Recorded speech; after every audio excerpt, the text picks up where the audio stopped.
Sir मैंने नाम किसी का नहीं लिया। सर आपने उड़ता तीर क्यों पकड़ लिया? सर मैंने नाम नहीं लिया, उड़ता तीर क्यों पकड़ लिया? सबसे पहले मैं तमिलनाडु का जवाब देना चाहता हूं। यस सभापति महोदय, तमिलनाडु से ही डॉक्टर एपीजे अब्दुल कलाम थे और मैं सारे सदन से कहना चाहूंगा, डॉक्टर कलाम का नमाज जनाजा और याकूब मेनन का नमाज जनाजा एक ही दिन हुआ।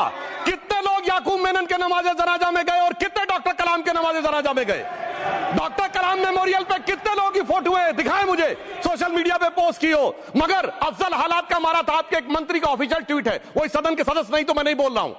याकूब मेनन की जुडिशियल किलिंग हुई आपके एक नेता का, मिनिस्टर का ऑफिशियल ट्वीट है, सदन के सदस्य नहीं है इसलिए नहीं बोल रहा हूं।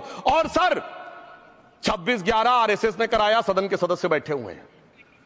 हाफिज साहब और सुनिए, जाकिर नाइक शांति का मसीहा सदन में सदस्य बैठे हुए हैं। सर किसने जोड़ा? मैं नहीं कह रहा हूं जोड़ा, हमने किससे जोड़ा मैं बताना चाहता हूं। मैं अपनी बात, सर मैंने नाम किसी का नहीं लिया। सर आपने उड़ता तीर क्यों पकड़ लिया? सर मैंने नाम नहीं लिया, उड़ता तीर क्यों पकड़ लिया? सर मैं पूरी बात करूं।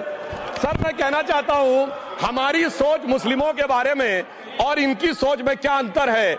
देखिए, जिन लोगों ने मुस्लिम हिस्ट्री नहीं पढ़ी उन्हें मैं बताना चाहता हूं। एक दो और आपत्तिजनक बात है, मैंने ये बात कभी नहीं कही है, ये आप लोगों का प्रचार है। मेरी आपत्ति इस बात की थी कि सभी माननीय सदस्य ने और बात कही है कि अब हमारे तरफ ऐसे ऐसे मुसलमान थे और वैसे वैसे मुसलमान हम लोग की तरफ थे। ये पूरे समाज के साथ, पूरे अल्पसंख्यक समाज के साथ अपमानजनक बात है।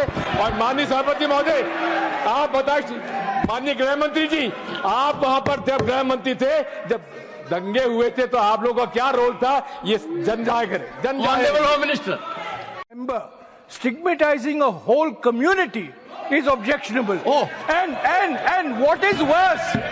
And what is worse is the chairman lending respectability to that view. Oh my. That is even worse. Honorable That is even worse. इनको मेरा हुआ ऐसा है कि मैं ही दिखाई पड़ता हूं।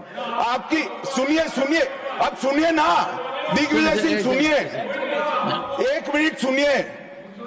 दंगे शांत होने के बाद 18 महीने के बाद मैं गृह मंत्री बना, दंगा हुआ तब मैं गृह मंत्री नहीं था। मान्यवर सुधांशु जी ने मुसलमानों के लिए कुछ नहीं किया है, इंडिया अलायंस के लिए किया है। अब मैं एक एक कर बता देता हूं।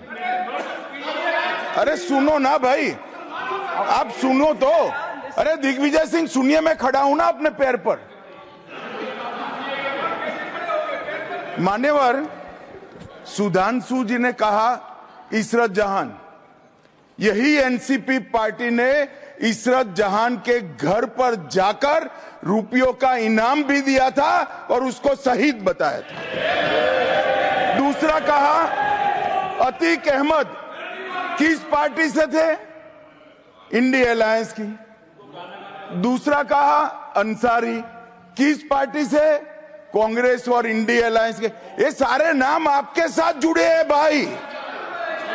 उल्टा उन्होंने तो मुसलमान कम्युनिटी से तो ढेर सारे शायरों का नाम दिया जिन्होंने साहित्य की सेवा की और ढेर सारे साहित्य की रचना की। मान्यवर, मैं ध्यान से बारीकी से पूरे संवाद को सुन रहा हूं। माननीय सदस्य सुधांशु जी ने दिग्विजय सिंह का नाम नहीं दिया। अब वो खड़े होकर कहे मेरे बारे में कहा, इससे साबित हो गए। और अभी भी मौका है, आपने नहीं कहा है कि 26/11 के हमले में आरएसएस का हाथ था, तो अभी खड़े होकर माइक चालू कराकर बुलवा दीजिए। माननीय